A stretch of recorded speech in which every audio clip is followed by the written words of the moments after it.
បងគ្រាន់តែសោកស្ដាយដែលបងមិនអាចផ្ដល់អ្វី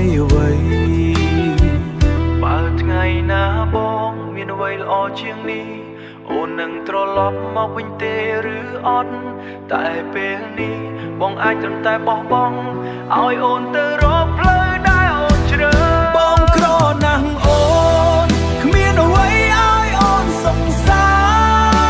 រស្នេហាបងមានតែវាមិនគ្រប់គ្រាន់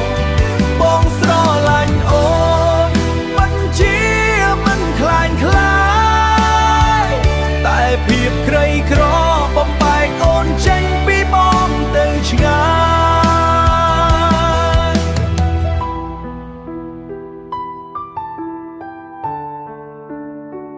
បងសូមឲ្យអូន